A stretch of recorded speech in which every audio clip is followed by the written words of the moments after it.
RP Singh जी, पूछा तो जाएगा ही कि इतने दिन क्यों लगा दिए जी, और फिर कहा जा रहा है कि उनका मोबाइल भी चेक करना चाहिए। हाँ आरपी सिंह जी, रत्नाकर जी उसके बाद में आ रही हूँ आपके पास। मैं बिल्कुल पूछा जाना चाहिए, मैं उत्तर दे दूं, बिल्कुल पूछा जाना चाहिए और इसका जवाब सॉरी स्वाति मालीवाल जी और उनके वकील जो भी होंगे वो कोर्ट के अंदर देंगे। परंतु मूल बात है जो पीसीआर कॉल है उसको कैसे आप भूल सकते हैं। पहली पीसीआर कॉल में उन्होंने स्पष्टता से कहा मैं सीएम निवास पे हूं। उन्होंने मेरे को अपने पीए वैभव कुमार से बुरी तरह पिटवाया है। उसके बाद संजय सिंह प्रेस कॉन्फ्रेंस में आकर कहते उनका वर्जन था ना, संजय सिंह केजरीवाल साहब के घर भी गए, केजरीवाल साहब से मिले, उन्होंने कहा केजरीवाल साहब इस पे एक्शन कराएंगे। ये कहा कि केजरीवाल साहब इस पे एक्शन कराएंगे। किस पे एक्शन कराएंगे? जो स्वाति मालीवाल जी ने कहा उस पे एक्शन कराएंगे। परंतु बाद में मुकर गए क्योंकि ये गए थे स्वाति मालीवाल जी के घर पर। मुझे जो लगता है, हो सकता है मैं गलत हूं, ये कहने गए थे कि हम विभव कुमार के खिलाफ एक्शन कराएंगे और अगले दिन विभव कुमार लखनऊ में उनके साथ घूम रहे थे। तो मुझे लगता है उस सारे के चलते हुए स्वाति मालीवाल जी ने अपनी शिकायत दर्ज करी। नहीं तो कहीं ना कहीं आपस में दबाव बनाकर उनको रोक लिया गया था कि आप शिकायत में दर्ज करिए, हम विभव कुमार के खिलाफ एक्शन करेंगे।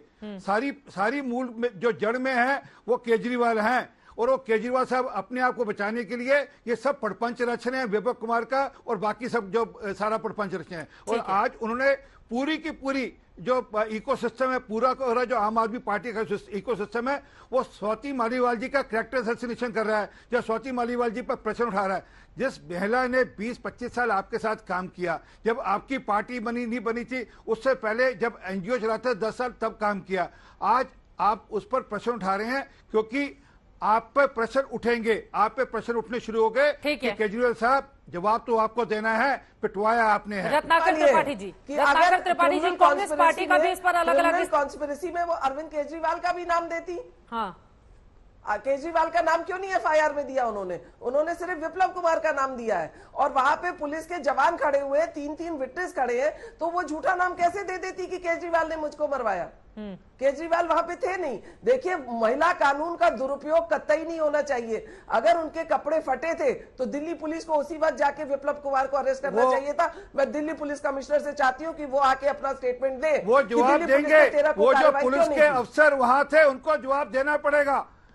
जो पुलिस के अधिकारी उनके घर पे निवास पे थे देना पड़ेगा, जवाब देना पड़ेगा। ठीक है, लेकिन इन सब में नहीं फंसते हुए थोड़ा सा और आगे बढ़ते हैं। रत्नाकर त्रिपाठी जी, मुझे लगता है अगर ये झूठा केस निकलता है तो फिर स्वाति मालीवाल दोनों ही स्थिति है। आभा सिंह जी आप इतनी सीनियर हैं, सामाजिक कार्यकर्ता हैं, एक महिला जो अभी लड़ाई लड़ रही है, हम उसको पहले ही टीवी पर झूठा करार देने के लिए बैठ गए हैं। ये स्थिति हमारे लिए भी सही नहीं है। मुझे लगता है, एक second sir please RP Singh ji, दोनों पक्षों को दिखाना जरूरी है। और आभा सिंह जी आप भी जानती हैं कि महिलाएं कोर्ट कचहरी तक या थाने तक तभी जाती हैं जब वो हर तरह से हार मान चुकी होती हैं। अब एक महिला को पहले ही हम बता दें कि नहीं ये झूठी है, मक्कार है और इस तरह के शब्दों का इस्तेमाल करें। मुझे लगता है कि हमें थोड़ा सा महिलाओं को लेकर ज्यादा संवेदनशील होने की जरूरत है। आपकी बात बिल्कुल सही है, आपकी बात बिल्कुल सही है, लेकिन फिर भी मैम रत्नाकर त्रिपाठी जी, ये जो टुकड़ों में वीडियो आ रहा है, आपको लग रहा है कि सीसीटीवी वीडियो अगर पूरा सामने आ जाए तो तस्वीर साफ हो जाएगी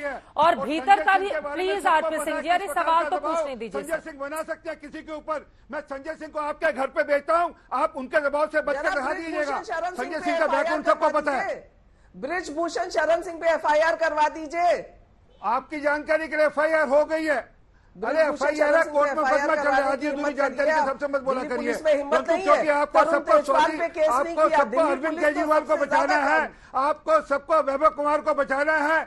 कमाल है, हमें किसी को नहीं बनाना है, हमको न्याय को सच्चाई। महिला के विरोध में खड़ी है आप, महिला के विरोध में खड़ी है। हमें कानून के शाम को जाकर अपने बच्चों को जवाब दोगी बहन, सच्चाई के रखवाले हैं, न्याय के रखवाले हैं। बाबा जी हम न्याय के जाकर अपने बच्चों को जाकर क्या जवाब दोगी? सच्चाई जो है, बेटी हो तो क्या जवाब दोगी? जाकर बेटी को बोलोगी कि मैंने एक महिला के विरोध में जाकर बयानबाजी करी, मैंने एक ऐसे आदमी का समर्थन दिया जिसने महिला के साथ दुष्कर्म किया, जो पिटाई करी उसके साथ। दिल्ली पुलिस के इनएक्शन पे कार्रवाई कराइए। आप दिल्ली पुलिस ने 13 को क्यों नहीं कार्रवाई की? वो कोई बात नहीं, आप चिंता मत करें, कार्रवाई सबके खिलाफ होगी। वो जो सीसीटीवी फुटेज ठीक है, अब आप लोगों को तू में नहीं फंसेंगे, दोनों लोगों को ऑडियो डाउन किया जाए। एक सेकेंड सर प्लीज। देखिए, ये इस देश की राज्यसभा की एक सांसद से जुड़ा हुआ मामला है। आरपी सिंह जी प्लीज, एक सेकेंड। आभा सिंह जी प्लीज। अब मुझे लग रहा है रत्नाकर त्रिपाठी जी को भी मौका दे दीजिए आप लोग। तू मैं नहीं करेंगे। एक राज्यसभा सांसद से जुड़ा हुआ मामला है और इस पूरे मामले में एक महिला का भी मामला है। थोड़ी सी संवेदनशीलता। आरपी सिंह जी हो गया। अब महिलाओं के मामले में सारे राजनेता एक ही तरह के क्यों नजर आते हैं, यह भी बड़ा सवाल है। ठीक है आरपी सिंह जी प्लीज, हाथ जोड़कर गुजारिश है, शांत रहिए सर। रत्नाकर त्रिपाठी जी आपके पास आते हुए, ये जो टुकड़ों में कभी 32 सेकंड का कभी 20 सेकंड का वीडियो सामने आ रहा है, अगर पूरा का पूरा वीडियो सामने आ जाए तो क्या आपको लगता है कि दूध का दूध और पानी का पानी हो जाएगा? मैडम, मुझे लगता है कि मैं इसको 2 पार्ट में बताऊंगा और आप अगर धैर्य से सुने तो मुझे अच्छा लगेगा।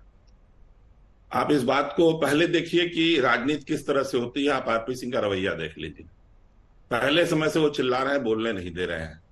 शायद इसीलिए स्वाति मालीवाल जी ने भी लिखा है कि हाथ जोड़ के बीजेपी वालों से अनुरोध है कि वो इस पर राजनीति न करें।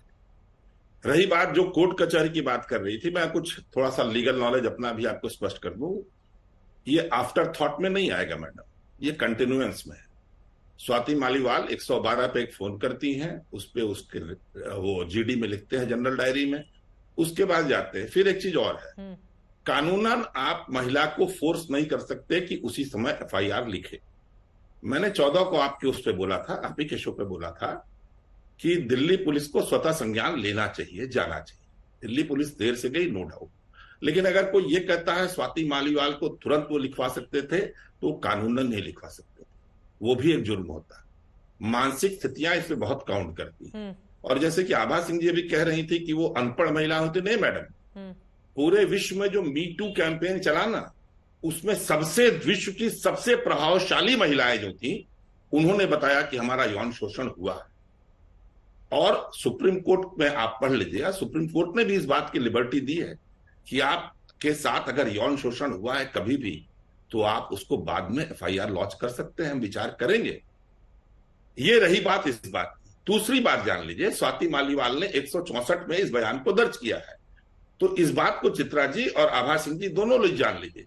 164 का बयान ऑल्टर नहीं होता है, मजिस्ट्रेट के सामने होता है। तो अगर स्वाति मालीवाल गलत होंगी तो निश्चित तौर पे उनके खिलाफ कार्रवाई का पूरा आधार होगा। लेकिन मैं बड़ा आश्चर्य में हूं कि बीजेपी इस मुद्दे को कह रही उठा रही। काग कहे कलकंठ कठोरा, बीजेपी। अभी आप कह रहे थे ना कि वो महिलाएं नहीं रोती है, विनेश फोगाट रो रही थी। स्वाति मालीवाल को वही खींच के मारा गया, तब आरपी सिंह और उनकी पार्टी सामने नहीं आई, किसी ने कुछ नहीं बोला। ब्रिजभूषण शरण सिंह आज तक सस्पेंड नहीं है, कुलदीप सिंह सेंगर आज तक सस्पेंड नहीं है। 23 दिसंबर 2023 को ब्रिजभूषण शरण जेपी नड्डा से बीजेपी ऑफिस में मिलते हैं। मणिपुर में अभी तक एक्शन नहीं हुआ। बंगाल का संदेश खाली इनको दिखाई देता। बंगाल का गवर्नर 3 महिलाओं के यौन शोषण का अपराधी है और उसको राज्यपाल का कवच मिला, ये नहीं दिखाई देता है। 15 साल से जो व्यक्ति पॉस्को एक्ट दुर्जी में झेल रहा था सोनभद्र में, just a minute, Ramdular Gaur, उसको बीजेपी ने 3 साल पहले टिकट दिया 22 में, और वो विधायक हो गया। और छोटी लड़की से रेप किया था उसने, उसके 10 साल 15 साल बाद टिकट मिला, जिसको 25 साल की सजा दी कोर्ट ने। आपने उस डीएम के खिलाफ कार्रवाई नहीं की जिसने बलात्कृत लड़की की हाथरस की, उपले पर डीजल जाल डालकर उसकी लाश जला दी, उसको एक सम्मानजनक अंतिम संस्कार नहीं दिया। बीजेपी के पास मैडम मुंह नहीं है बोलने का। बोलिए आरपी सिंह जी। बीजेपी के पास जितने दुशासन है ना, कह रहे हैं कि बीजेपी के पास मुंह नहीं है इस पूरे मामले में बोलने का। बोलिए, ठीक है, अब जवाब दे लेते हैं। अकेले हैं वो, बाकी 3 लोग एक तरफ बोल रहे हैं तो उनको ज्यादा बोलने बोलिए। सूप हंसे चलनी पर जिसमें 72 छेद। ठीक है, मैंने दोनों चीज क्लियर बोला है मैडम। आरपी सिंह जी। जी धन्यवाद। आप मेरा दोनों एनालिसिस देख लीजिए। हाँ ठीक है सर, ठीक है। मैं ये देख रहा हूं कि मैंने सारी बातें आपकी मान ली रत्नाकर जी, परंतु स्वाति मालीवाल के मामले में ऐसा क्यों दिख रहा है कि हम स्वाति मालीवाल के खिलाफ हम लगे हुए हैं? ऐसे क्यों दिख रहा है? आरपी सिंह जी, मैंने अपना बयान उस पर दर्ज कर दिया, मैं बीच में जिन्होंने पिटाई करी। अरे सर, आपको नहीं कह रहा सर, आपको तो मैं सुना आपको शांति से, पूरा शांति से सुना सर, आपका रिकॉर्ड भी करता हूं मैं। धन्यवाद। सुन तो लीजिए ना, आप बेशक आज सर सुन लीजिए ना एक मिनट। तो जो मूल बात है, हम स्वाति मालीवाल को आज कास्टिगाइज कर रहे हैं। हम स्वाति मालीवाल ने क्योंकि लेट एफआईआर करी, मैंने कहा ना उनके घर पे संजय सिंह गए, मुझे लगता है ऐसा क्या, मेरा क्यास है, मेरे को पता नहीं अंदर की बात क्या है, उनके घर पे गए, उन पर दबाव बनाया, उनको कहा कि आप शिकायत मत दर्ज करिए, हम विवेक कुमार के खिलाफ एक्शन लेंगे। और अगले दिन वो उसी विवेक कुमार के साथ लखनऊ एयरपोर्ट पे और अरविंद केजरीवाल के साथ लखनऊ एयरपोर्ट पे दिखते हैं।